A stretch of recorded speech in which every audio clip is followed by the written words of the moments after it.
everybody, and welcome to the Asian Center and to the Department of Asian Studies in the Faculty of Arts at UBC. My name is Ross King. I serve as head of department, and in my teaching life, I teach Korean language and literature, therefore I will not be speaking any Chinese this evening. But this, of course, is actually the English language version of what, since last year, has morphed into an at times bilingual series of events. And this particular event, as you can see from our lovely new banner to my left, is the Ipso Manwat Memorial Lecture. I believe this is our 5th year. The first couple of years we had wonderful lectures by, first I think a professor of Chinese philosophy from the University of Hawaii, then Michael Pewitt, also an expert in Chinese philosophy at Harvard. We had another expert come from Columbia and talk about foot binding and issues around gender in Chinese history.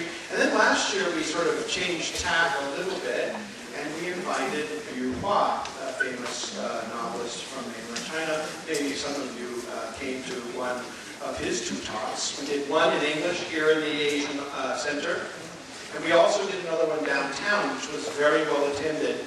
And we partnered with Simon Fraser and the Chinese Canadian Writers Association on that event. And we were so buoyed by the success of that first attempt to share what normally only happens within the walls of UBC or within the walls, indeed, of this particular center, is sharing that with the broader Chinese-speaking community in Vancouver, that we thought we would try it again this year.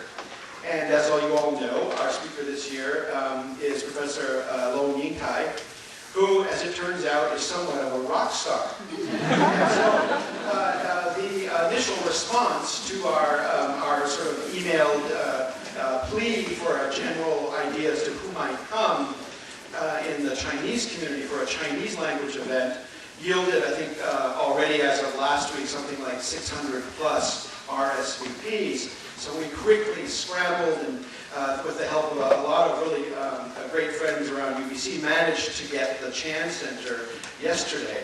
Now, I was just at the Chan Center today. There was a lovely Chopin recital today, and it was only half full on the first level.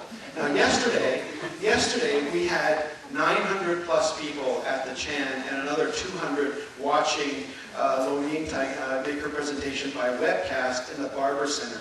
So we counted, I think, 1,200 plus as of yesterday. And I see some of you, some of the faces in the audience, I know were there yesterday.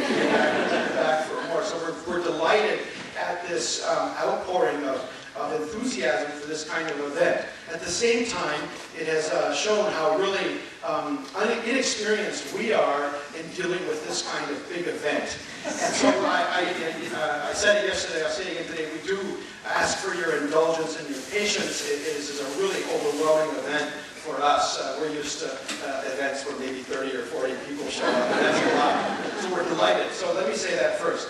Secondly, let me acknowledge the sponsors of this event.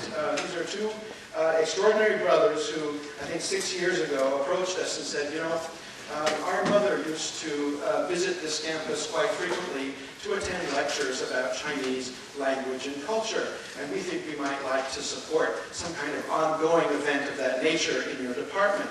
And hence, this Ipso Manwat Memorial Lecture Series was conceived. Now, yesterday, I did point out that the Watt brothers were responsible for this event, and it's their generosity that has made it possible that I didn't embarrass them yesterday by pointing them out or asking them to stand up at the Chan Center. But I will today because there are less people would Alex and Chishan please just show yourselves? Whatever we can, please give them a welcome.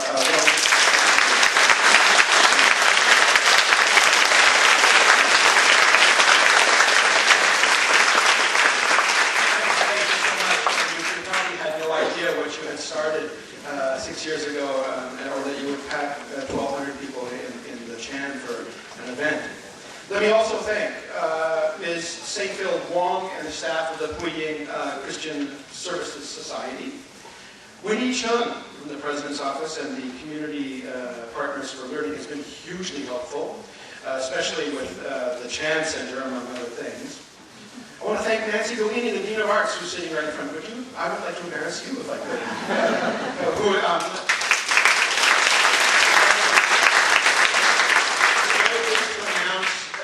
That the Faculty of Arts, in fact, has sort of spearheaded this notion that, you know, Asia Pacific really is important for UBC, and it's in fact the Faculty of Arts that sort of first made that announcement and in fact has created a strategic planning committee around Asia thanks to Nancy Bellini's leadership. Let me also thank Mr. Ying-tai and Shirin Yi, both of the Asian Library, who've done a great job putting together posters and banners for today. And then let me also thank our many student volunteers, some of them you see around in the room today, helping out also yesterday. I want to thank the Asian Studies Department staff. You have no idea what a challenge this event or these events have been for the sort of everyday working of our very small office staff. And last but not least, I want to thank my colleagues in Asian Studies, all of them in Chinese Studies, who have helped to bring Professor Long to UBC. Professor Kate Swatek, Professor of Pre-Modern Chinese Literature. I'm going to be handing the mic over to her in just a moment so she can introduce Professor Long. But she has really spearheaded this particular event this year. Also, Professor Josephine Cho Duke in Chinese history has been hugely helpful. Many of you might have seen her on television on Friday night discussing Professor Long's new book. As well as Dr. Chris Ray, our new professor of modern Chinese literature. All have worked extremely hard on this event. So without further ado, again, I welcome you. I thank you all for coming. Let me turn the mic over to my colleague, Kate Swatek, who will introduce our speaker. Thank you very much.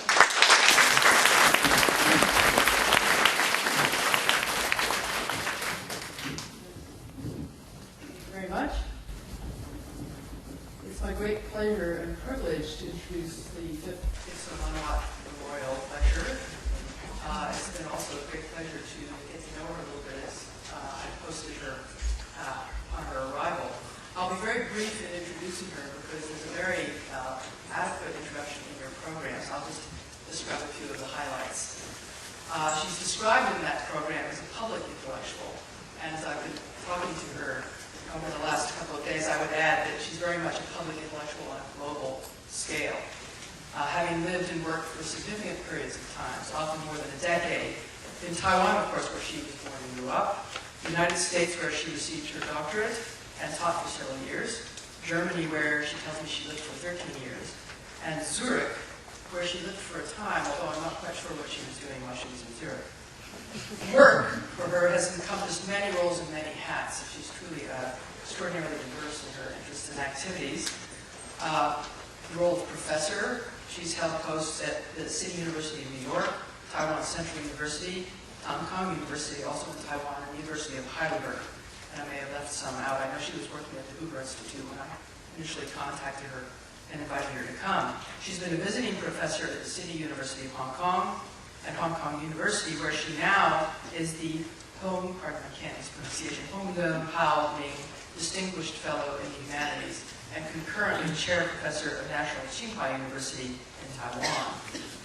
Another one of her hats was as Minister of Culture of Taipei for 3 years from 1999 to 2002. So her public persona has embraced being an official as well as a professor.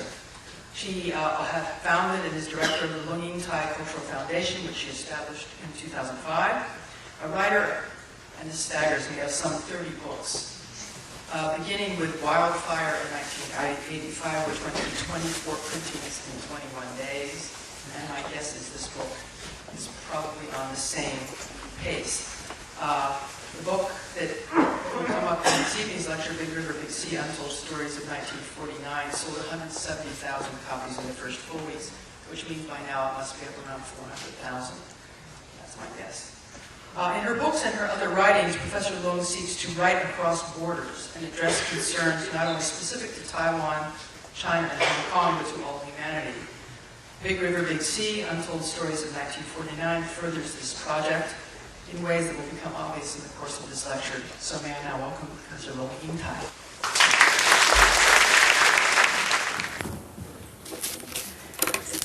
Good evening.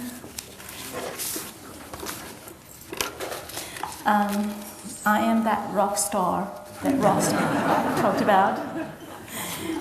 Thank you very much, the colleagues at UBC and Josephine, who has recommended that I be invited here, and Kate, who has worked through and went through all the problems that's caused by inviting a rock star. And this is the first time that I ever visited Vancouver. So yesterday, it was actually a very, very heartwarming experience for me, myself, to share that afternoon talk with Chinese communities from China mainland, from Taiwan, and from Hong Kong. And especially, I have spent the last 6 years in Hong Kong. I feel like myself like half a Hong Konger as well. There are people sitting here. Can you see me? If you move a little bit, then I can look into your eyes. Then we both will feel better somehow. You are welcome to sit right here. You know. All right, and I also have to introduce to you a very special guest. Well, can we do something about the sound? It bothers me. Yeah. If we turn it lower, maybe it helps. Thank you. All right. Just a week ago, I discovered that one of the characters in my book is going to come to UBC to give a talk here. And he is here today. I couldn't believe it, so I was very happy. And he... Until September 1st, he was the president of University of Science Technology of Hong Kong. A renowned physicist, Professor Paul Chun, happens to be here too. Thank you very much for coming here.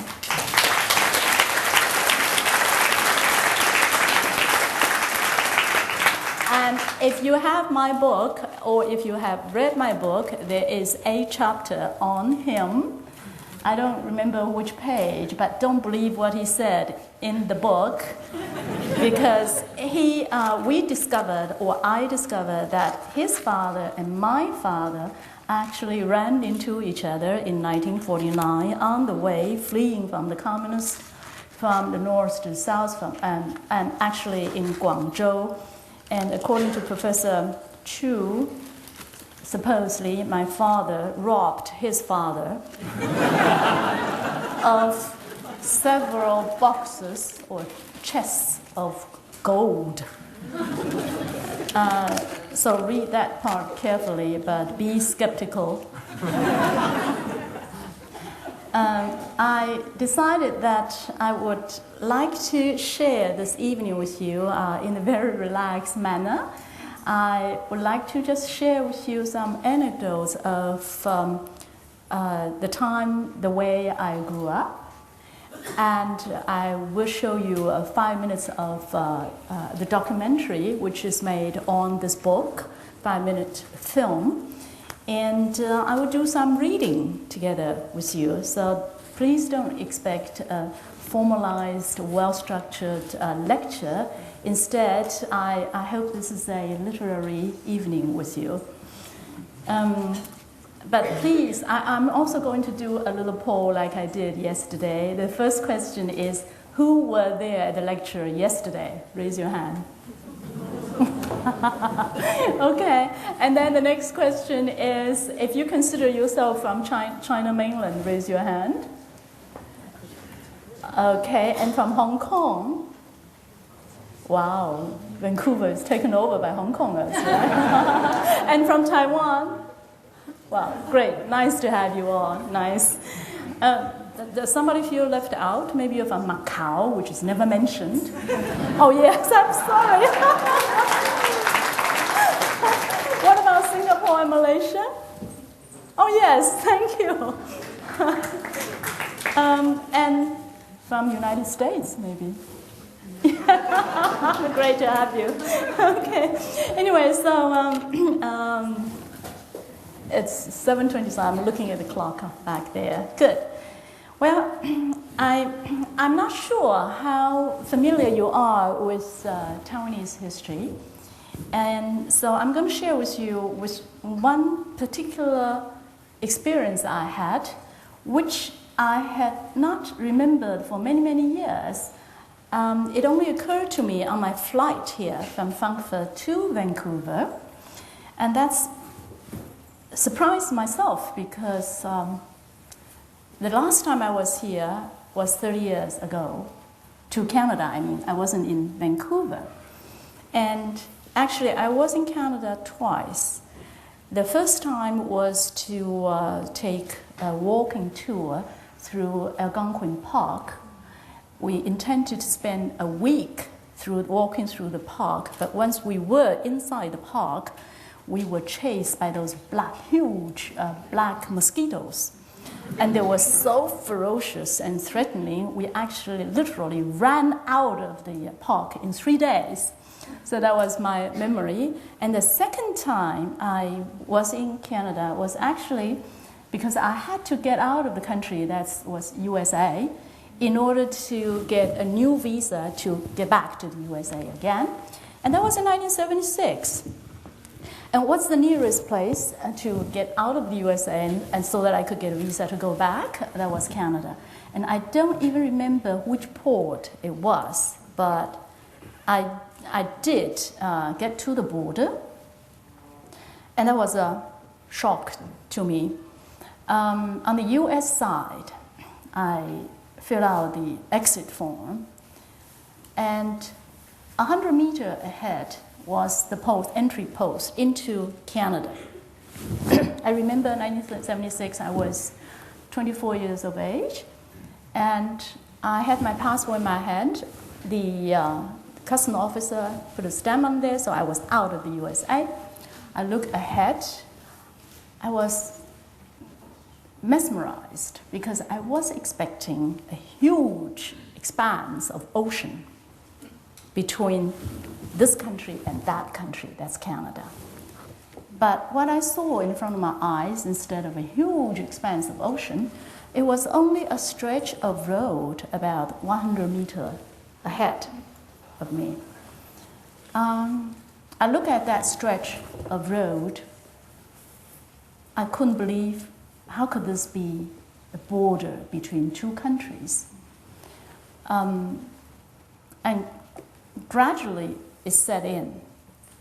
It took me a little while, because I was thinking, all countries surrounded by ocean. I grew up in an island, which is called Taiwan. Taiwan was surrounded by ocean. So the way I grew up, I thought border means ocean, number one. And number two, it is extremely difficult to get out of your country. How could it be that you get out of USA and then you walk 100 meters, you get into another country? I just couldn't understand why. And this actually was the first time it dawned on me that I really was a child who grew up under martial law. And that was also the first time in 1976 I all of a sudden understood what is the meaning of the word, the siege mentality.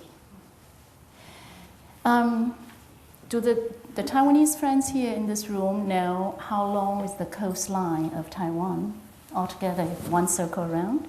How many kilometers? Does anybody know? 700. 700? Another guess? 1,200? 6,000? 36,000. That's a huge island. That's as big as Germany, I think. But anyway, the answer is 1141 kilometers of coastline. And with this shock experience standing at the border between the USA and Canada, I went back to my campus and I thought back on the first question that my American classmates in graduate school asked me. He actually asked me, well, where are you from? The first thing I said, Taiwan is an island. He said, oh, that means that you swim well. And when he asked me this question, I stood there again, amazed. Why do you presume that when I grew up in an island, I must swim. I don't. But then I began to think about my own reaction. Then I realized that he was right, and there was something wrong with me. Yes, I grew up in an island, and actually I grew up in a fishing village by the ocean, but I could not swim, and there is a reason why. The 1,141 kilometers of coastline for the Taiwanese who were born in the early 50s and growing up through the 60s, 70s, and 80s, the coastline of Taiwan actually does not at all arouse the image of white sand beaches with palm trees. Instead, to us growing up in that time and age, the beaches, the coastlines were actually all military zones, surrounded by barbed wires, guarded by soldiers who had real guns in their hands, mounted with bayonets. I remember in the fishing village where I spent my youth, we would run over we would play on the sandy beaches, but it takes about 10 minutes before, and then the guard would come and chase you away.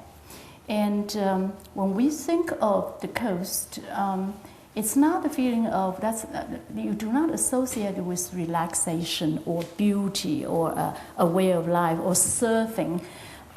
We would actually associate with danger, because from childhood on we were told that, well, in the middle of the night, a frogman with a knife between the teeth, you could swim up, and that was war.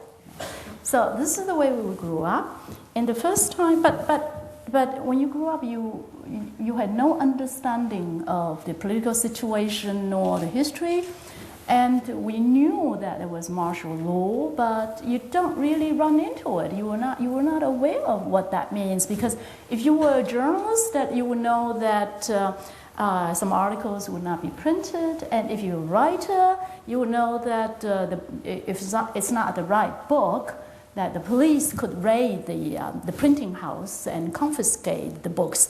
But if you are a child or a young person growing up, you don't run into it, so you really don't know what martial law means. And so this is my connection with Canada. That was the first time I realized, yes, I was a child growing up under martial law, and that lasted for 38 years for Taiwan. Okay, so this is a bit of history for that I think one should keep in mind. And this is also part of the reason why yesterday during the lecture, when one of the audience asked about the usefulness of Taiwan democracy as a reference for China, I said, you have to know, you have to keep in mind from what soil this very young democracy grows from.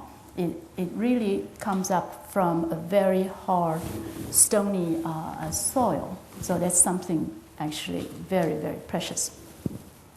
Another bit of association that I'd like to share with you is the foreign child, the so-called out-province child. That's what I was.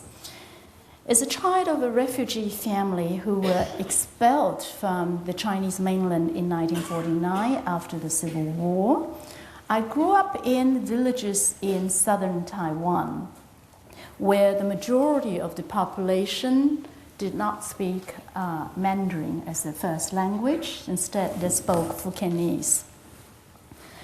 And of course, I didn't have any knowledge of history nor understanding of the political situation of the 50s or 60s. However, at a very young age, I was already aware of how different I was from the rest of the kids.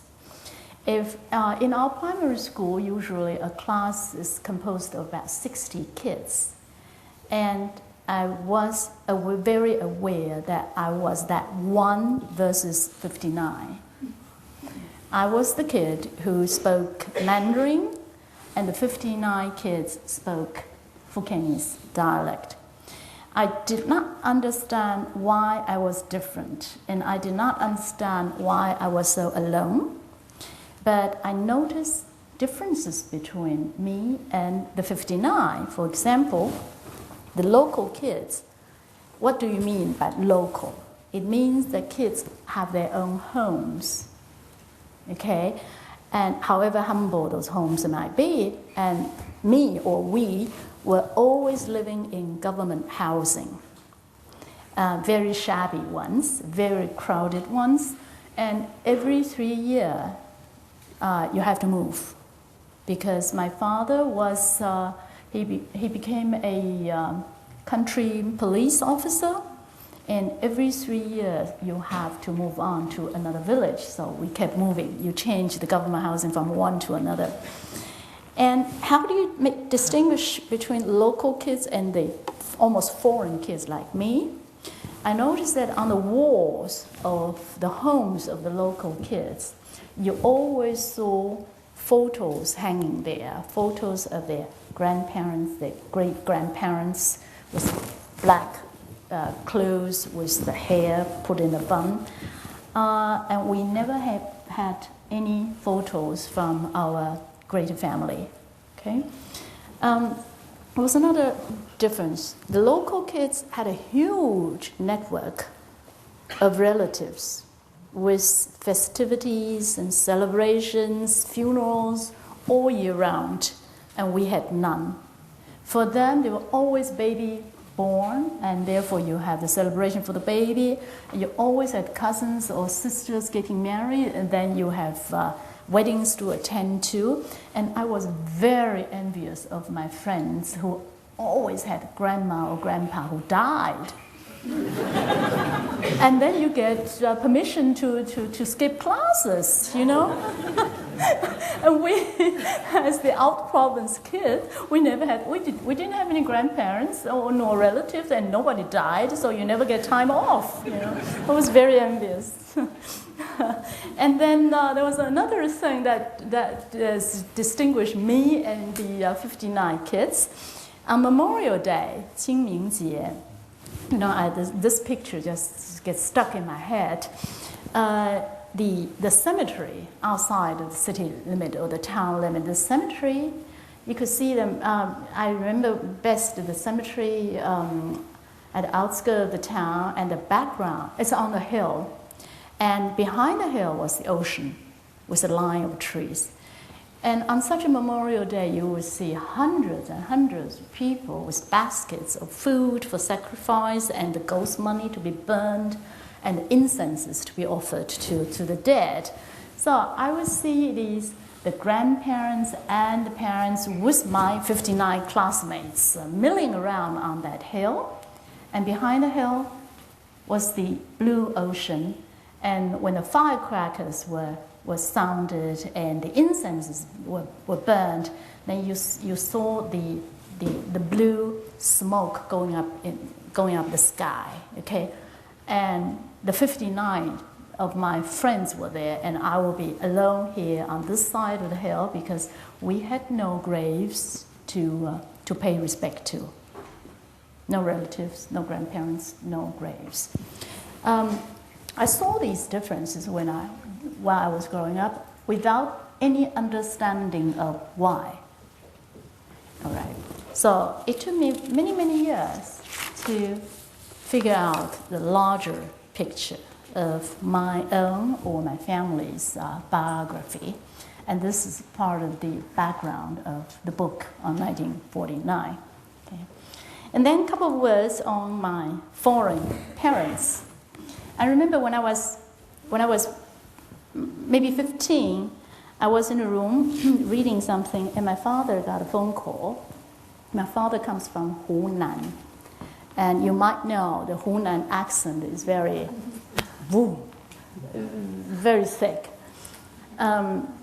He got this phone call, and he was very urgently, he was very eagerly, passionately speaking on the telephone for, I don't know, 10 minutes, 20 minutes. And when he hung up the phone, I asked him, Dad, who was that? He said, wrong number.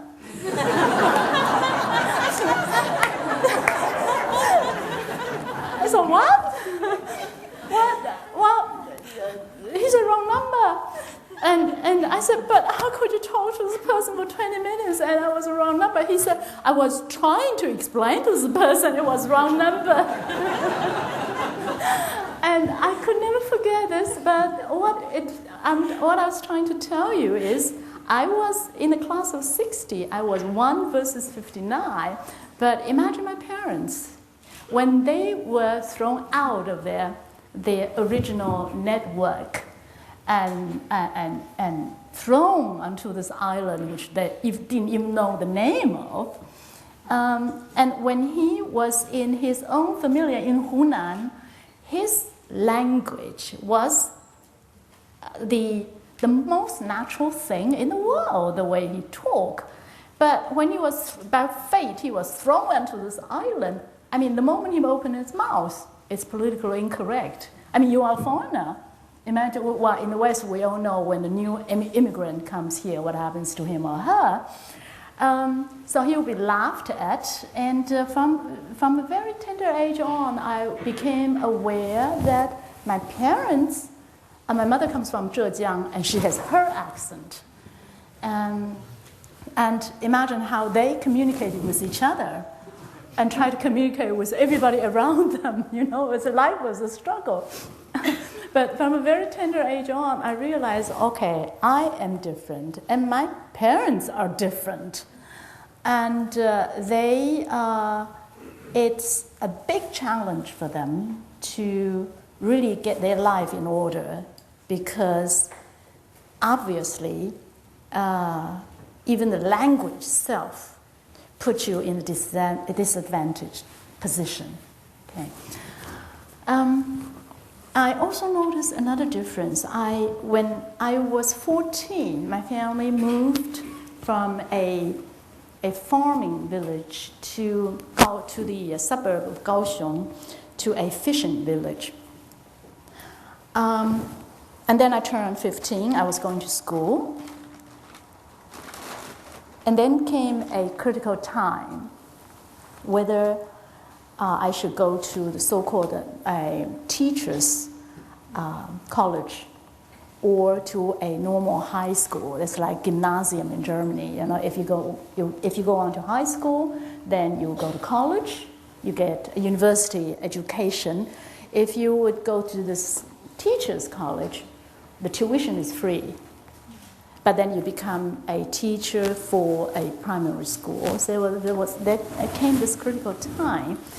And my father wanted to send me to this teacher's college, because in this village, girls had two types of futures.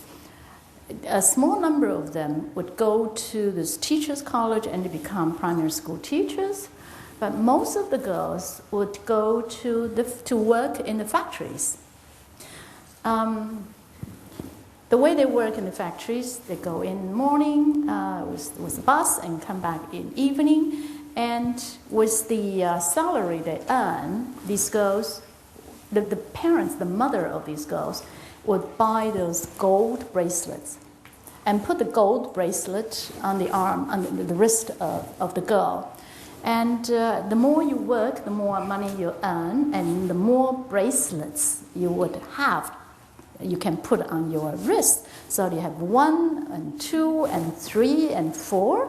And when you have enough number of them, then you find the right person, Mr. Right, and you get married. So these are the two paths of future for the girls in that fishing village. And obviously, at that time, this future was excluded already for me. That my parents never thought I should go to work in the factory and earn these gold bracelets. If they would have chosen that, I would have been a grandmother today. but so that was out of the question.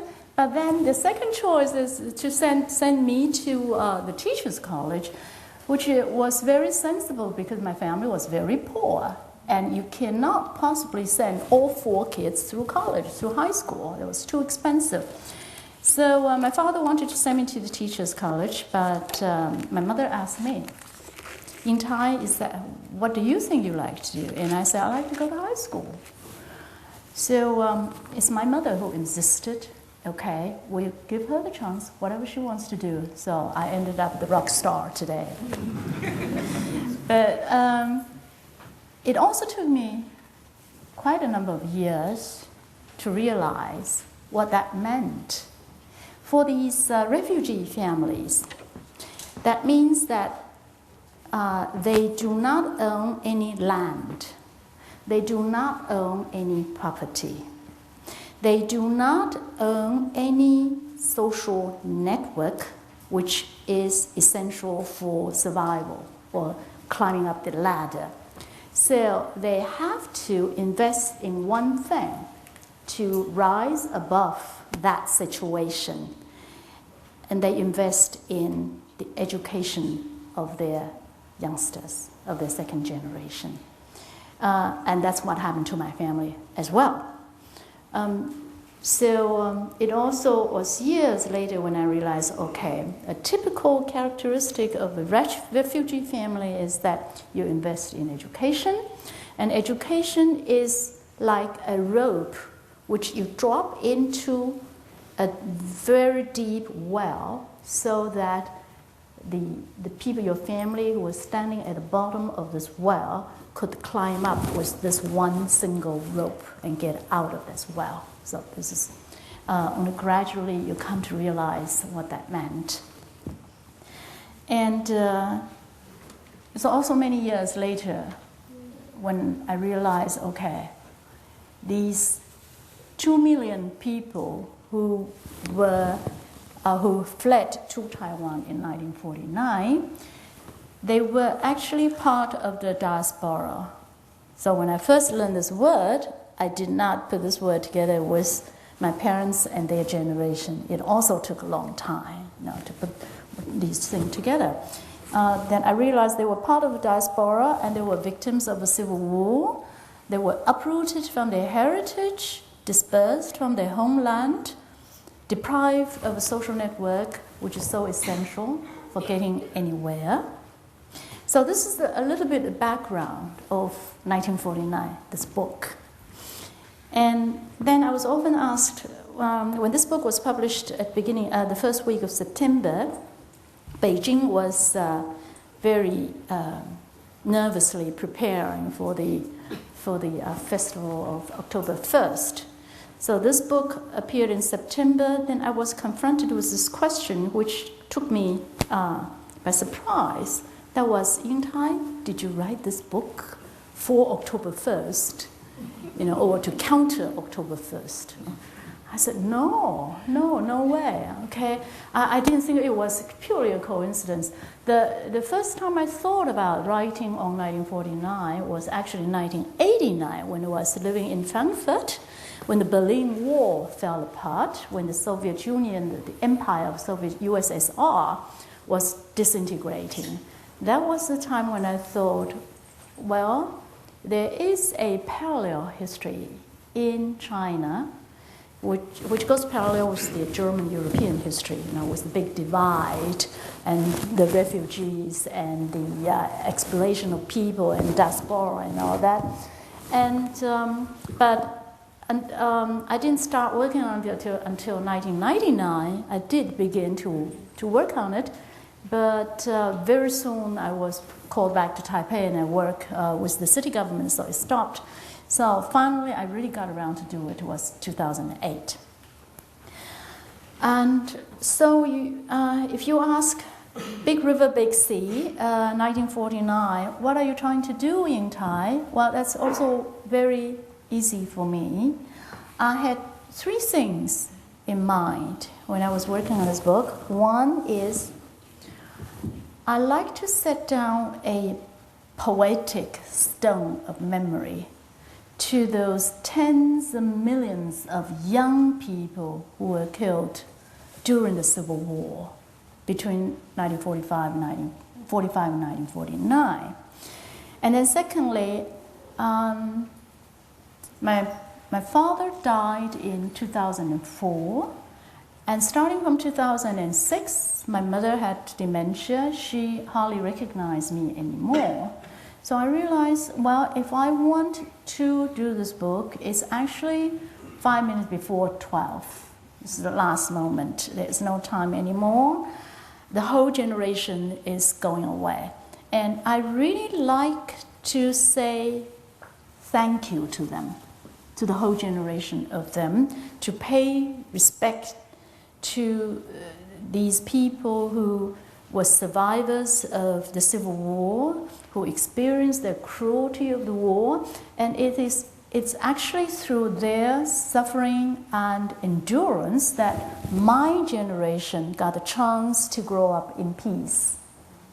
So I wanted to write this book to say thank you to these people who still can read it. Okay?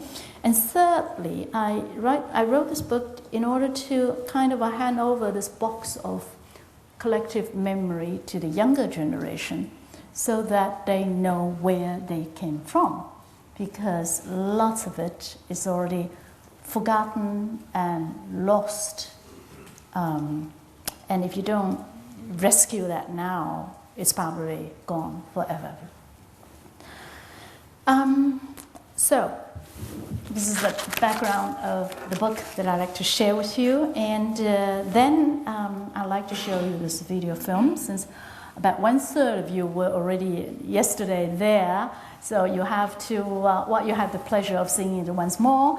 I'm only showing the 5-minute trailer of it. But for those who were not there yesterday, I have to do a little explanation here. A year ago, when I was when the news was out that I was going to write on 1949, two very well-respected documentary film directors came to me. And they thought it's very worthwhile to follow me for a year and make a documentary film of it. So this film crew followed me for quite some time. And it was the first time to me that two things happened concurrently. That means I was writing and they were making a documentary film of it. For the first 6 months, I had a hard time with it, because I found out that writing is a very extremely solitary way of life.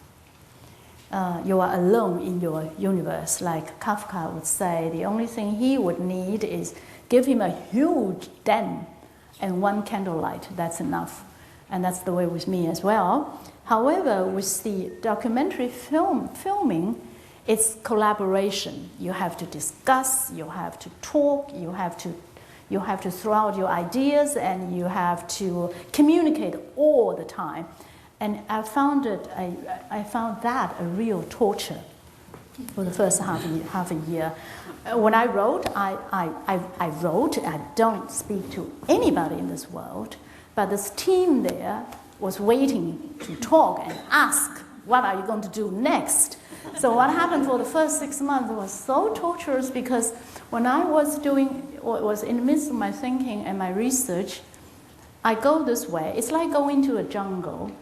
Before I go into the jungle, I had no idea where I was going to and which path I was going to take, which turn I was going to make. I had no idea. So I would go in there and then probably, I would try to remind myself and say, Ying-tai, talk to them. So I talked to them, I told them that this is where I am. But the next day, I probably take a 180-degree turn. I wouldn't remember that I have to tell them, so that I was already here and they were still there. And I don't think I would ever do it again. However, the film crew really tolerated me, and they learned to work with the lone wolf. And the 100-minute documentary is already finished. It's going to have its premiere in mid-November in Taiwan. And I just hope that maybe the Canadian public TV will be interested in that too. It's a wonderful, wonderful film. So I'm going to show you only 5 minutes of it, but please pay attention. So the part that's shown, I actually try to walk the path where my father and my mother left China in 1949. So I went back Okay, so you will see this Baiye Primary School. You see the kids reading and reciting there. That is the primary school supposedly my father attended in the 1920s, 1930s. I went back to that school. And the kids were reciting an article written in the Tang Dynasty. And that article was recited when my father was a primary school student at that school. And the same article I had to memorize standing in front of my father was saying, Ying-tai, okay, your turn. So I had to try, I had it in my head, so I had to recite that article to him. That was the same article. And then you will see a woman whom I visited. I actually traveled from the island of Matsu, which is part of territory of the Republic of China. But this Matsu Island is very far away from the island of Taiwan, but very close to the Chinese coast, meaning you can a stone's throw you are in China, and it's pretty far away from Taiwan. But therefore it's the front line, so it's heavily armed. Okay, the whole island is almost hollow because underneath were all weapons of all sorts, missile sites and whatnot. And so, but now last year I took a boat from Matsu to the other side, to the fishing village on the Chinese coast. And I went there and I asked the locals to take me to a person who just happened to come over to China from Taiwan, and because of 1949, he or she couldn't go back anymore. And they found me such a person. It's a woman in her 80s. She was married with a Chinese merchant in 1948, and her young husband took her to this coastal fishing village in order that his parents would get to know this new bride. And then she couldn't come back anymore. And when I went to see her, she was there already 60 years, and she never came back. And what's not shown in the film, there was something very strange. I talked to her, she couldn't speak Taiwanese anymore, Fukienese. Instead, she could only speak the local Fuzhou dialect. And so before we parted, I asked her, Mama, can you sing any Taiwanese song? And she thought about it. She said, yes, I still remember one song, one Taiwanese song. So I said, could you sing it for me? She said, she was a bit shy. And finally she said, yes, she would sing. And then she sang. And I listened to her. I couldn't understand one word. I didn't know what she was singing. I asked her, what song is this? She said, what? It's the Taiwanese national anthem. Then I thought, okay. She left in 1949. She grew up in Taiwan. And before 1945, it was Japanese territory. The national anthem she sang was Japanese national anthem. To her, that was a Taiwanese song. So I thought, wow, history really plays jokes on people, you know. So that was the woman. And then you also see a man, just briefly you saw the conversation between me and him. He would say, I asked him, which labor camp were you sent to? And he answered, the labor camp in Xinjiang. So what happened was, you can imagine now he's about 85. I think he was 20 in 1949 or 1950, and he was a son of a fisherman's son. And at that time, when the the division was made on two sides of the coast, you could not visit each other anymore. the nationalist government would recruit young fishermen as spies. So because they have to fish on the open sea.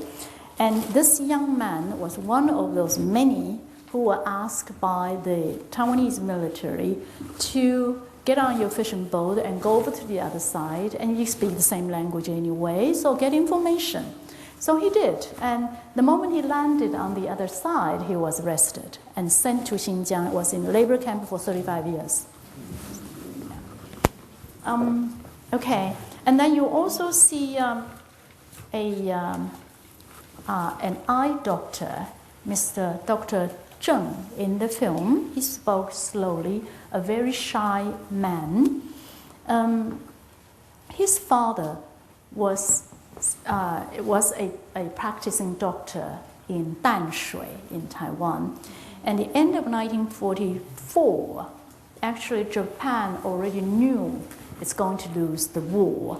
However, the machinery could not just be stopped. And therefore, even as late as the end of 1944, the many Taiwanese young men, including the professionals like these doctors, were still sent by the Japanese government, the military, to Borneo, Malaysia, Papua New Guinea, into the jungles. Okay, so the father of Dr. Chun had to leave his family, his clinic, and his baby, who was 1 year old at that time. So he got on this boat, on this ship, and was sailing towards the Papua New Guinea. And of course, as expected, because the U.S. The U.S. Air Force was bombing the whole surface of the Pacific Ocean, as expected, this ship sank under attack from the air raid, and about something like 300 of these Taiwanese doctors and nurses and health workers went down with this ocean, and Dr. Chun became fatherless. Okay, so there's an interview of him, and finally you saw a strange person swimming. That was me. Was swimming in the lake. That lake is now a very famous resort area called the Thousand Island Lake in Zhejiang province. I went there because it's called now Thousand Island Lake, but it's really a huge area. This lake alone has an area of something like 560 square kilometers. It's that big, this one lake. But these 1,000 islands, actually in my mother's memory, were 1,000 mountains, because her hometown was at the bottom of this lake now, which is a dam built in 1959. It was built in a hurry because in 1949, China wanted to prove to the world that we could do it. And therefore, this ancient town of my mother, this town is called Chun, was 1,500 years old, a very famous cultured town. It lies at the bottom of this dam now. And that is why my mother never wanted to go back, because it doesn't mean anything to her anymore. But what I did, I found that, so the people were dispersed, even the same family were torn apart and sent to 1,000 miles away, okay, in order to build this dam. But somehow I found there was an old man who was also in his 80s, 85, so my mother's contemporary. He saw how the dam of Sanxia, the three gorge dam, was being built, and the government was compensating for the people who had to be moved away. And he got very upset because he remembered in 1959 when his town, my mother's town, about 300,000 people had to be forcibly removed, nothing was done to take care of them. They were simply dispersed and thrown out like beggars. Okay, so he felt there was a sense of injustice in him, and what this old man did was he spent about almost 10 years trying to draw up this town again. Every street, every single lane, every single house in this town, which house is next to which.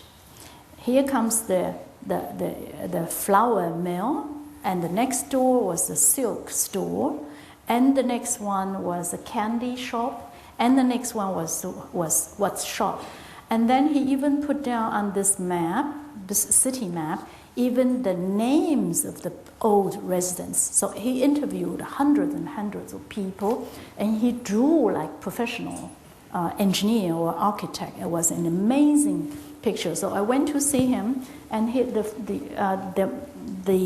it's not a map, or city map, or painting. He drew was about 4 meters long, with every single detail in there, and all the temples in there, and even the river was in there. So I went to him, and I asked him, can you find my mother's home?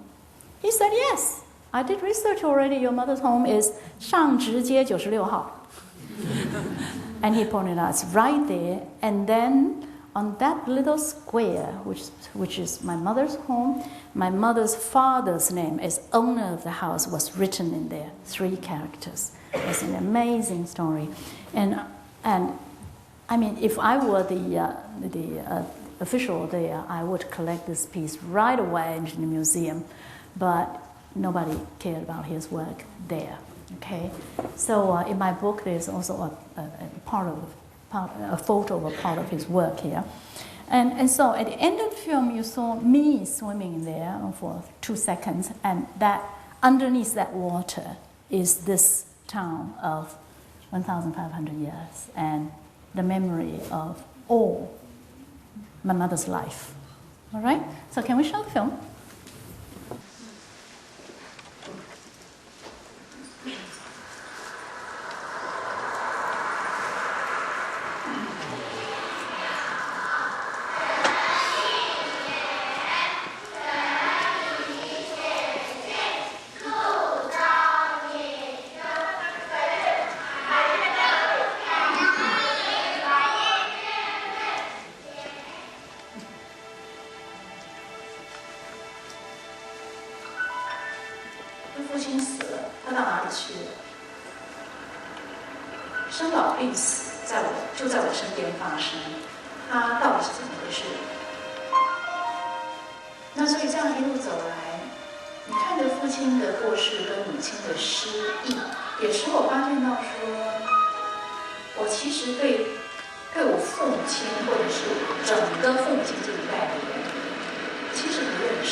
说梦话。就我觉得比较心疼的是说，他有时候都是很挣扎的，就我去赶快出去他的房间看他，他就不自觉头在撞墙壁或手在捶墙壁，然后真的是很难挣扎的噩梦。我把他摇醒，因为他一直在那个噩梦的状态，然后他就一醒来就跟我说死了好多人，死了好多人。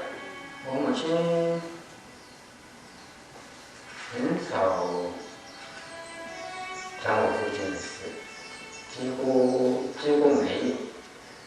就唯一我记得有一次，他不晓得为什么好像闻到我那个头发的那个味道，就跟我讲一声说，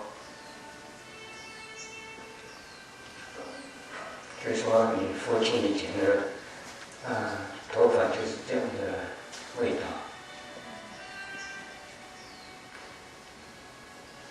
但是很少的他提到我父亲的，就这么一两次中间的一次吧。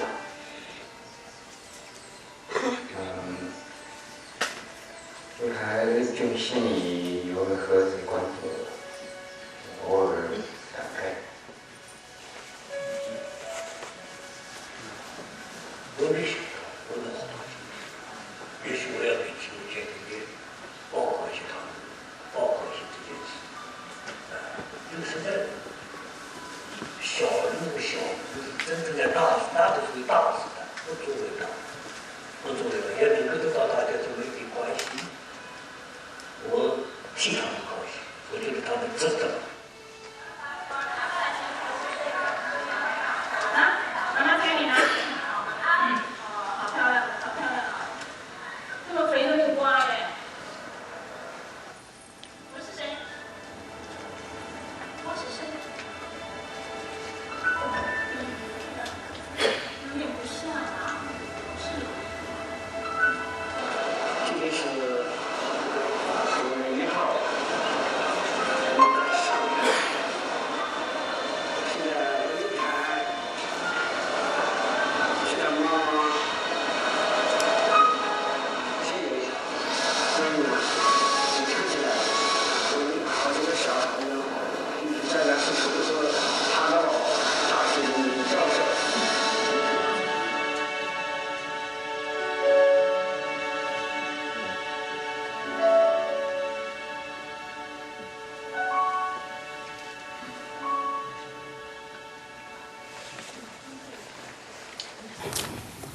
Do you like the film?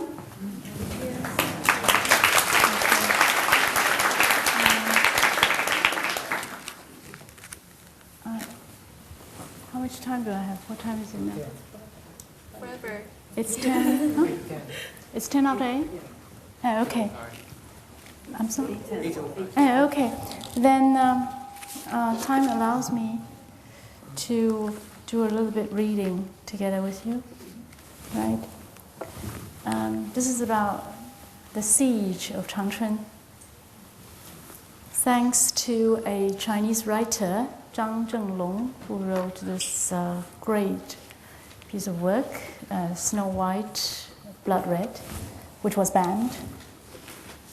We got to know more about this totally covered up tragedy, which took place in 1948. 100,000 nationalist army were defending the city of Changchun. About something like 800,000 residents live in the city of Changchun in northeast China. And the city was surrounded by 100,000 PLA, the Liberation Army soldiers from the outside. The way it was done was, it was May and ended in October, so 5 months. The way it was surrounded was every 50 meters was a soldier guarding the post with guns. And therefore, you have a huge circle around the city. And then there was another circle inside. An inner circle was a defense line by the nationalist army. At the beginning of May, nobody thought that the blockade would last that long. And therefore you would stock up a little bit of food, but then you would eat it because you imagine that in a month it's over. But after the third month, people began to realize things are really more serious than they thought. The food was gone. And so at the beginning, you would eat all the animals you could get, and then you start to eat grass and trees, and you would dig up all the pavement and start to plant, throw plants to grow. But for harvest, you can't possibly make it at all. And you begin, and the army inside begin to slaughter the horses, the war horses, and throw away the bones. But later on, they will get the bones back to eat the bones. And then the Nationalist Army on the defense realized they had to let people out in order to decrease the pressure of supply. So the residents began to leave the defense line and come out, but between the defense line and the blockade line, there is a belt of about 3 kilometers wide. So there's a belt around the city. But what happened was the PLA knew that if they would let the refugees out, then the pressure on the Nationalist Army is not enough, okay? So they would not allow the refugees out of this blockade line. So what happened was then the hungry refugees would get out of the inner city, and they would be stuck in this belt, this no man's land. According to Lin Biao's telegram to Mao Zedong, in one day they pick up 2,000 corpses on this belt. Okay, and so 800,000 residents at the end, when the Nationalist Army surrendered, October 20th, something like that, the communists counted the number of residents. They did a census count. There were 170,000 left. Okay, so count the rest. And for me, it was a mystery. The mystery is not that how many people were killed. The mystery was how could something of this dimension be left unknown, not only in Taiwan, but also in China and also in the world? How could it be? It is as serious as the siege of Leningrad, and the number of people who died are at least as many as the Nanking Massacre. But look at how much attention is given to Leningrad and how much attention is given to the Nanking Massacre. So with this huge question mark, I went to Chun. Okay, and I'll share with you this a very small part that's translated from the Chinese text. I hope very much that this book will very soon have English and German or Japanese translation, because I think it's worth to know. So, when the scorching hot July summer came, there were discarded corpses everywhere in the streets of Changchun. Gangs of wild stray dogs, thin to the bones, eyes glaring red, surrounded the corpses and ripped the flesh to pieces. These stray dogs were then eaten by the hungry people. Yu Qiyuan was an editor working at the Changchun Archive Office. During the siege, he was only 16.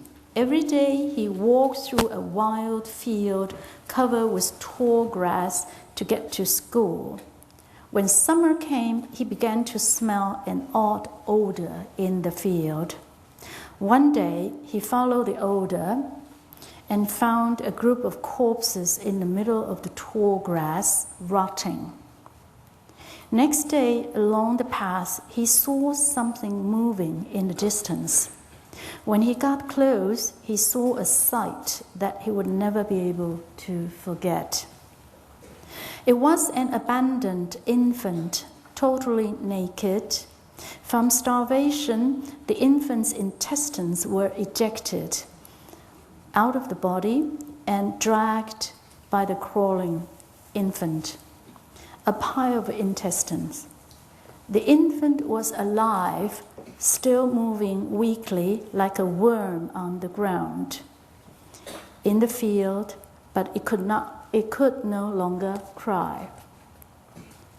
What is motherly feeling?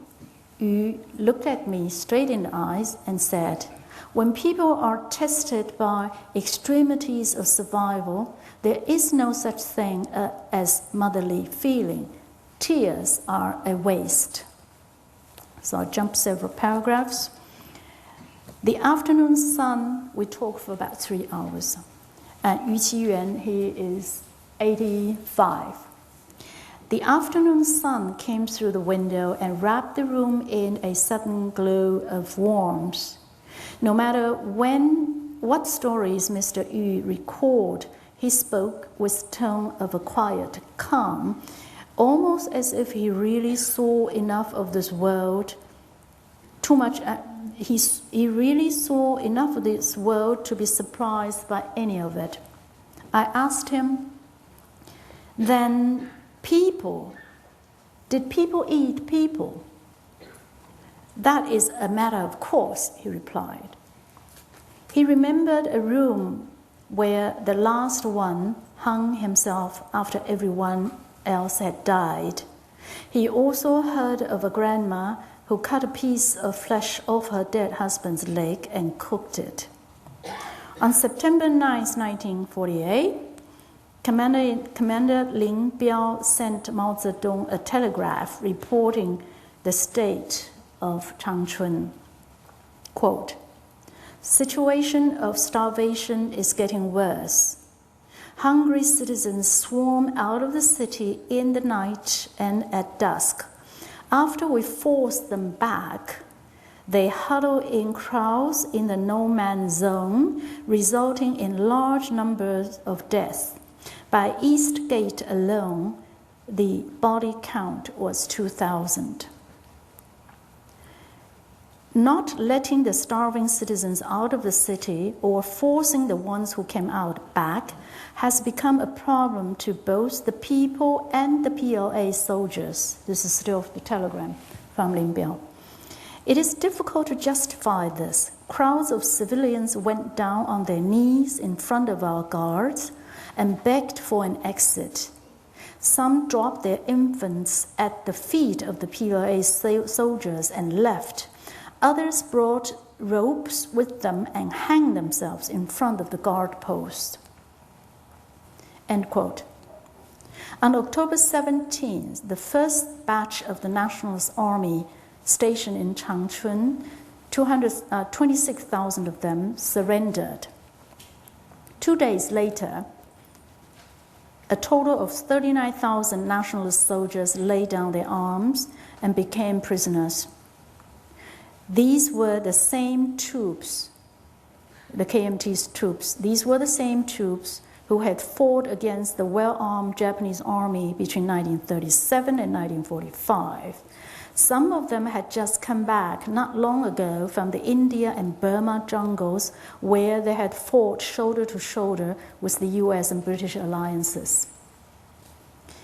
During the 52-day battles in and around Changchun, 470,000 nationalist soldiers were, quote-unquote, annihilated by the PLA.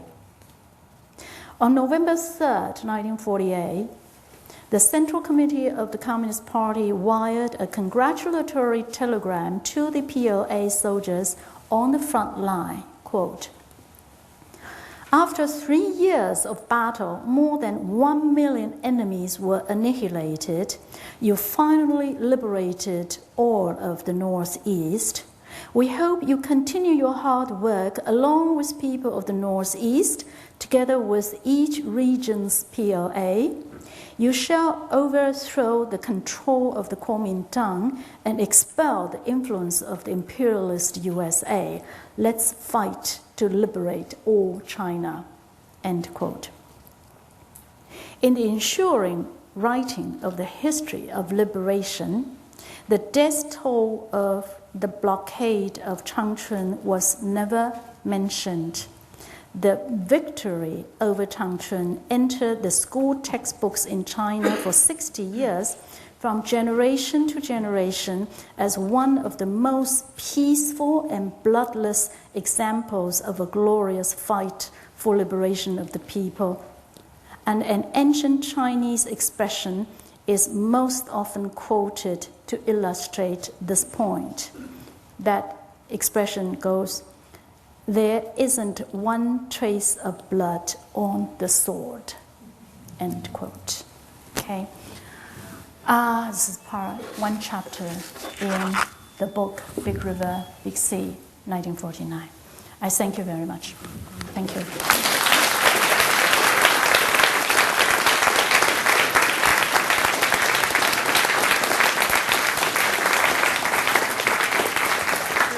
Questions? Yes. So, about 25 minutes or half an hour? Questions? About 20 minutes Yeah, 20 Q&A. minutes. Yeah, Okay. Q&A. Yeah.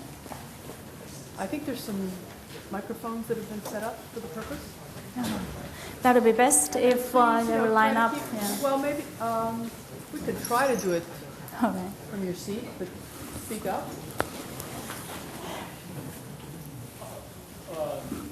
My name is Roy from Florida School District.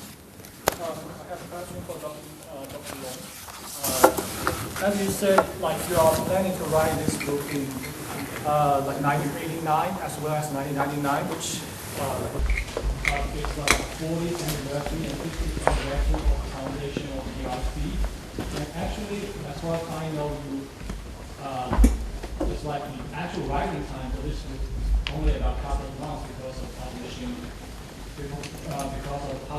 pressure. So, like, which means you have to write over 20,000 words every day. So, do you consider like this product is completed in a hurry, like in order to like meet the like 6th anniversary of the PRC? And my second question is, Yeah. we know for the Just one. Why don't we just keep it to one question per Okay. individual? Okay, So, Okay, thank you. As I explained, well, this work took me 400 days. It's not just a couple of months, okay?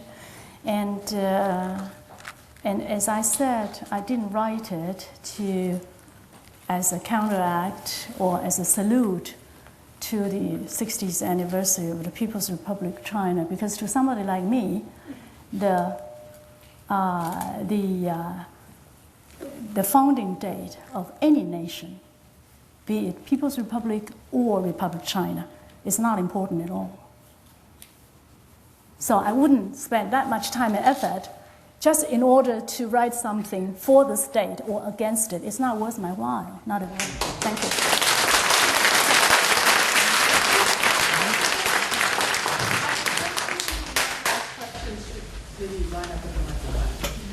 Professor Long, I really appreciate your talk, and I think you did an excellent job. My question is, when you did your interview tour in China, were the Chinese authorities cooperated with you? If they were, did they have any agenda by sending someone to you, or if you? How could you be sure that the interviewees were not sent by the Tongzhanbu or something? And also, if they were not cooperative, then how were there any? Did you observe any obstacles or barriers How did you get around these barriers? No, I didn't get any. I did not get any assistance from any government, be it. No, I shouldn't say that. On the Taiwan side, when I needed material from the archive, from the library, or the library of the national, of the Defense Ministry, and so on and so forth, I went and they tried to help me on Taiwan, especially the Ministry of Defense, because I needed to see a lot of the Army archive. However, I have to say, despite the goodwill of the Ministry of Defense on the Taiwan side, most of the stuff I wanted, they couldn't find. It's not because they deliberately didn't want to give it to me. And during the course of research, I realized that it's because they were the defeated ones, and the army really retreated in a hurry or in chaos. They lost everything. And afterwards, because this is my analysis, it may not be true. Okay, my analysis, my interpretation is, it's because the Taiwanese or the Taiwanese Chinese, they carry with them this, I call that the defeat syndrome. They haven't really taken time to look back, to sort out what went wrong, what was what. And therefore, all the materials were dispersed. For instance, in the book, I actually had the log of a U.S. Warship. So I asked the Ministry of Defense, I actually asked the Taiwanese Navy, I want the log of 1949 of a particular warship. And I said, you're supposed to have it. And they said, yes, we'll look for it. And finally, I got a formal reply that was, since our archive law was passed by the legislature Yuan 2 or 3 years ago, so all the information, the Navy archive goes to Zuoying in southern Taiwan. So I was sent to ask there. And once I asked that, I got another formal reply from the Navy stationed in South saying, yes, we used to have this law, but they were all destroyed in the flood of 1992, all finished and all gone in the flood. So this is the kind of history that I always get, and they were sincere, it was real. So this is the kind of assistance I got from the Taiwanese government. From the Chinese government, no, I had no reason to disturb the Chinese government or to bother them.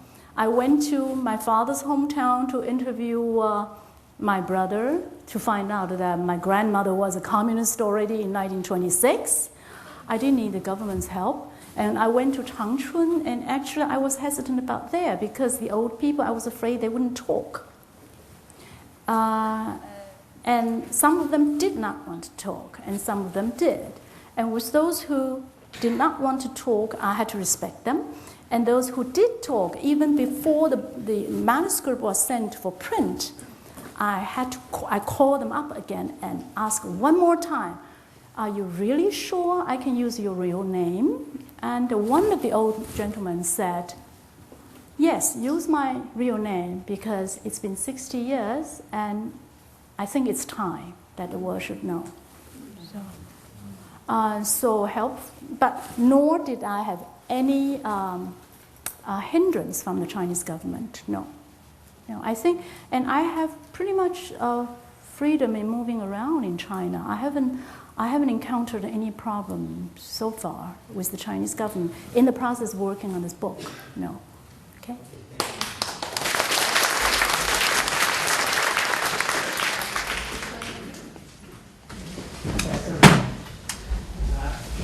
Recently, I told Professor Jeremy Brown of SFU, who's very prominent in modern Chinese history. I told him for 100 things of Mao Zedong, I disagree 100 things. Totally I disagree. So how can I worship and ask and admire him? We can't hear this one. And I believe Mao Zedong and Chiang Kai-shek are very much misunderstood historical figures. What's your question? My question is, My question is, I would like to solicit your comment because as Nixon, ex-U.S. President Nixon pointed out in his book, The Leaders, he said, if you want to understand modern Chinese history, you have to understand three figures: Chiang Kai-shek, Chun, and Mao. So the question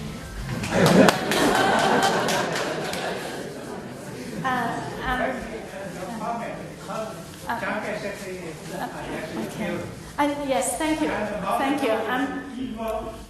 Yes, okay. I have to disappoint you. Number one, I am not a historian, and I'm really not qualified to answer such big and important questions. I'm not qualified.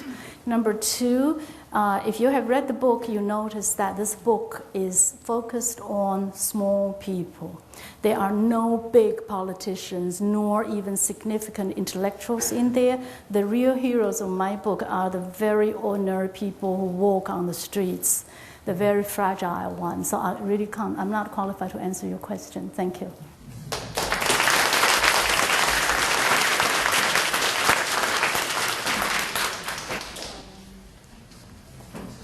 I'm not going to ask a political question.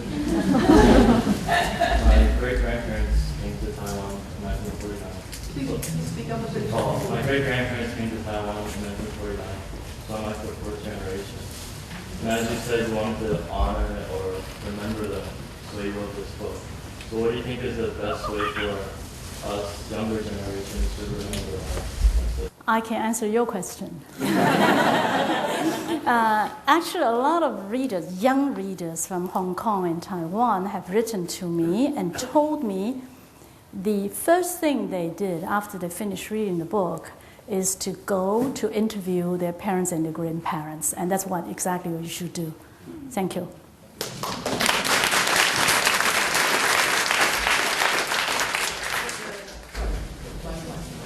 That's you. Grandmother, who heard that you were here to say goodbye to your parents when you were looking for Taiwan. What grandma? What happened to my grandma? Yeah, and afterward, when the parents Left China. Yes. Well, my parents actually deposited their baby at that time with grandma, thinking that it's safer for the baby. They did not know, of course, that the next time they would see this baby was 40 years later. Okay? And during those 40 years, my parents actually did not know at all whether this child was still alive because no correspondence was allowed. As I said yesterday, that you could even get death sentence if you corresponded. Okay? It was that harsh. My grandma alone raised this child. Of course, you can imagine the hardship she had to go through. So you might ask, well, how did we reclaim this child? How did we find out he was alive? Well, it's just a coincidence, or it was an accident. I went to the United States to study in 1975, and one day walking down the street, I thought, yeah, I seem to remember my parents mentioned there was a brother in China somewhere. So I called my parents and asked, well, what is their address? Because from the United States, I could send a letter there.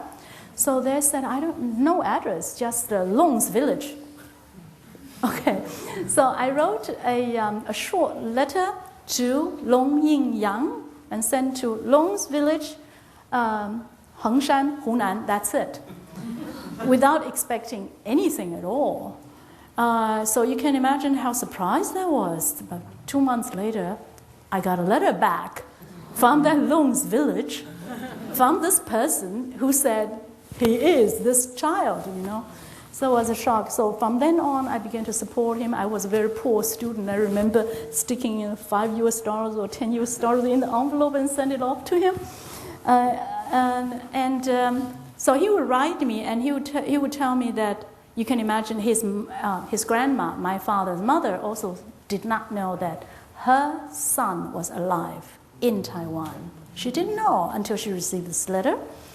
And so I remember later on when I was teaching in New York City, I remember a letter from this brother of mine.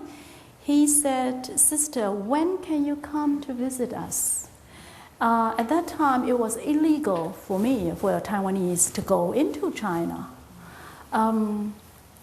So what he wrote was that Grandma, every time when she heard an airplane going by in the air, she would try to run out of her house and look at the airplane saying, well, maybe my son is coming back. She died in 1985, so she never saw her son again. No, after 1949. Right.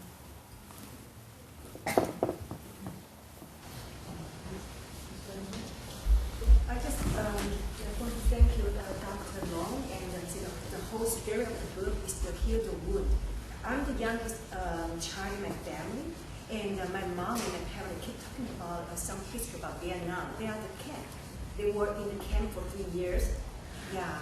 Yes, and, they were. Yeah. So, and I read this 10 pages to my mom 3 days ago to phone. My mom's still in Taiwan, and she's 85. And my mom got so excited and kept saying, yes. And yeah, I was so stunned because I'm the youngest one, and my mom and my dad, they were 3.5 years in Vietnam. And my brother, my biggest brother, 40 years older than I, he was born in Florida. So the whole book, the 10 pages about 1,000 page 100, about 100 mountains, about that paragraph. Yeah, my mom remembered clearly.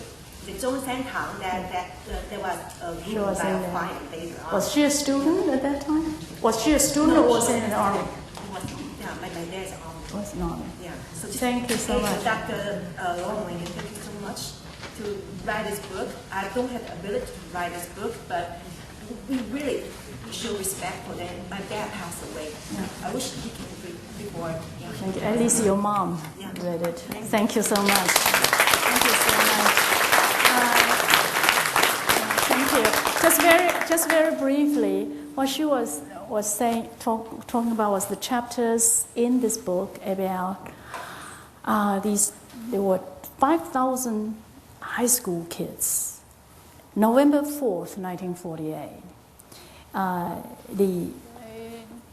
Apparently the war was coming to the Henan area. Okay, the communist troops were advancing to the area, and therefore 5,000 high school kids from something like 16 high schools decided to evacuate and move southwards to a safer place to continue their study. So imagine it almost snowed November 4th. These 5,000 teenagers started with a backpack, some kind of backpack, leaving the towns, walking by foot, on foot, 1,000 kilometers away. So they walked and walked and walked and walked. And then when they came to a big temple, and they would sleep in the temple on the grass, and then they would sit down and study. The teachers were with them, the whole staff, the teaching staff was with the kids. But then the war caught up with them. So, and then later on they were forced down all the way to Guangxi, that's the border between China and Vietnam. When they were forced by war and they were forced up to the frontier, to the border of Vietnam, only 300 left. Many killed, many lost, many just dispersed. 300 kids left. And then the remaining troops, the retreating troops from the KMT, met up with them. So altogether, December 13th, these 300 teenagers, together with 25,000 troops, they negotiated with the French on the Vietnam side. And the Chinese general said, let us get into Vietnam. We only want to get to the seaport, and the Taiwanese officials will send the ship to take us away, to bring us to Taiwan. And we would agree to put our arms down. And when we are on board, again, you can give the arms back to us. And the French army said, all right. But what really happened was once these 30,000 people were put down their arms and got to the Vietnam side, the French actually put all of them together into the you can't call it concentration camp. You call them detention, internment. Yeah, internment, right. And they stayed in there 3.5 years before they went home. Okay, so your parents came from that camp. Thank you very much. Oh, well, you had your hand up earlier. Oh, okay. Well, I guess 2 more maybe, and then that's it. Thank you very much, Professor Long, for your excellent speech. But we look that the relationship between China, mainland, and Taiwan become much peaceful, particularly in the past year. So my question is, how do you think about the influence to the process from your famous book? If it was published actually at the exact time now. The influence of... How do you think about the influence of this book? Yeah, this book influence the process. The process. The relationship between China across the strait, I see. I actually am not audacious enough to say that any book can influence something that big, war and peace. I don't dare to make that kind of claim. I don't even dare to express such a wish, because war is of a dimension that's really beyond us, and politics has its own volatile force that's also beyond us. I could only say that as a writer, I have a very humble wish that not only the Taiwanese readers will get to read this book, but also the Chinese readers will get to read this book, because it is my belief that once you are able to see how your enemy hurts and bleeds, then you can't pick up the gun and kill him. So if the Chinese readers get to read this book and get a sense, get an understanding of where it hurts with the Taiwanese, maybe there is a more understanding there that would prevent war. But likewise, I don't think the Taiwanese should be so self-centered either. Likewise, I would hope that there will be more books which would also open up the wounds of the Chinese from the mainland side, so that the Taiwanese would also learn more about where it hurts with the Chinese. If the Taiwanese heard that much, I think the Chinese heard even more, and there are even more stories which are not told. So if both sides would care to read and to understand where it hurts by the other side, that probably would help a little bit about peace. Thank you.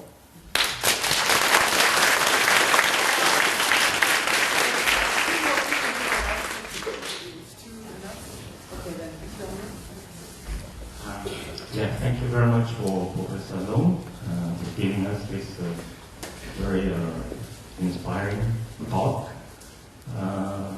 My question is pretty hypothetical, actually. You might give me an hypothetical answer. Well, it's up to you. I guess, Professor Long, you're an immigrant, aren't you? Are you an immigrant? Immigrant to where? To Germany. Oh, no, I'm not. Oh, you're not? I see. But from what I read, in some of the summary of your introduction of the book that you mentioned your son, Andrew, is that right? Mm-hmm.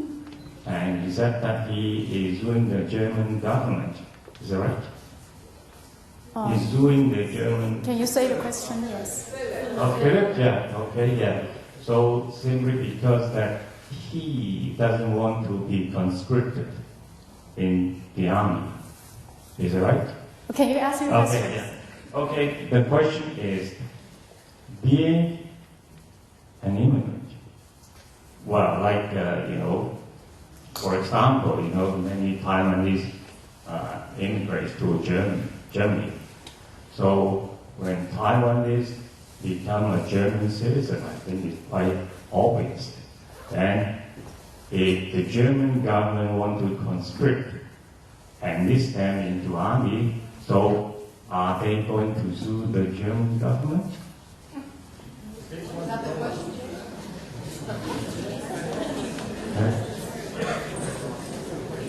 My question is that being an immigrant, then you actually come to a new country, and then you actually have to integrate into that country, and then when government wants you to enlist in the army, then you simply have no choice. Like what you said, that in a small potato, simply you don't have any choices in a current, a big current.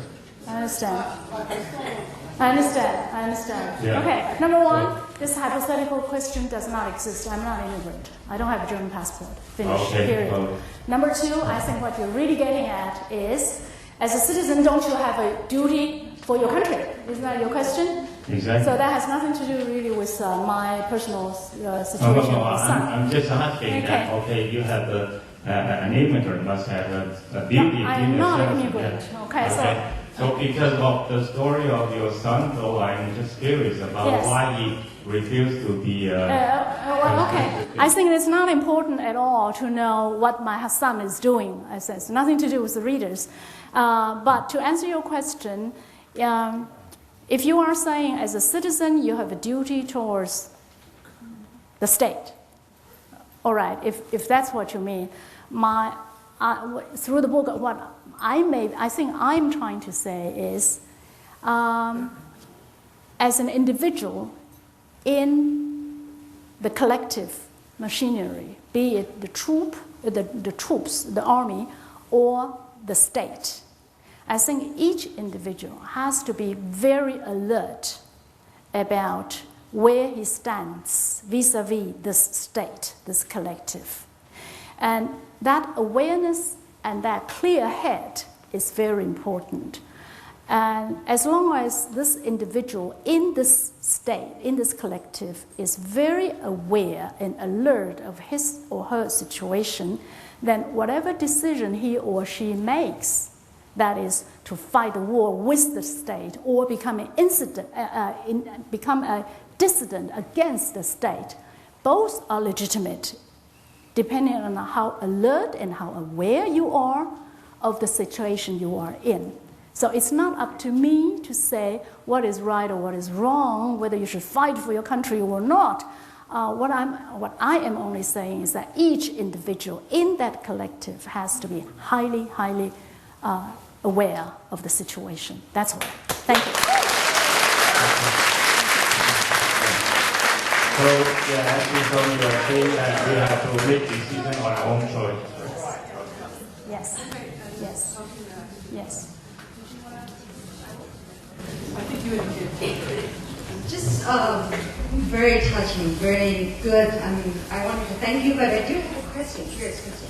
Have you interviewed those who voluntarily stayed behind in mainland China instead of going to Taiwan with the Chiang Kai-shek? And how would they stay? Okay. Because they saw the worst of the nationalist government in the late 40s. Yes. No, I did not. And actually, but instead, half the book is about these 2 million who were kind of expelled from China, and the other half of the book is about the 6 million Taiwanese who were originally there, who went through 50 years of Japanese rule, and who were sent by the Japanese army to Borneo, to Malaysia, to the jungles of Papua New Guinea. So that's where the book is posted. But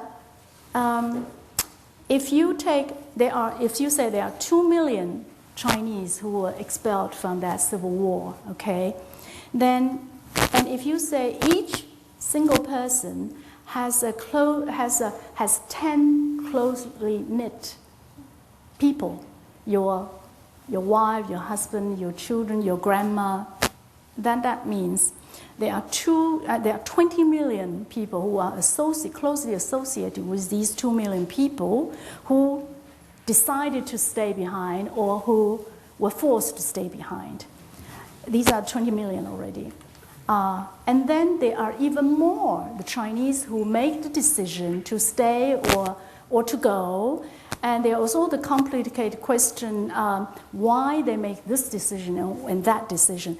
I decided to focus on the people who left. And the reason being, I think if I want to write a successful book also about the other side, I would not only have to do a lot of research, which I probably could, but I think I need to have the experience of really living there. Having lived there makes a difference. And that means I don't really dare to write about the other side. Okay? And if I write it, I wouldn't do as a good job as I would write about the people among whom I grew up, and I know how they feel. And I would actually hope my colleagues in China would write such a book about the people there, because you really grow up among them, and that makes a difference. First-hand experience with people, you know where. This is the book about where it hurts and how it hurt. And you can't do that only from research.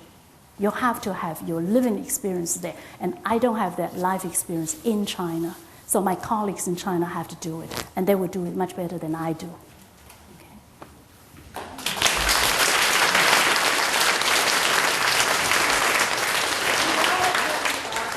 Q&A for half an hour, so I think perhaps it's time to wrap up. Finally, I'll just say that there are a few copies of the book still available in the lobby. People want you to sign books. I don't know if you're willing to do any of that. I'm putting you on the spot by saying that. But would you be sign some books in the lobby? Okay. Thank you very much. Thank you.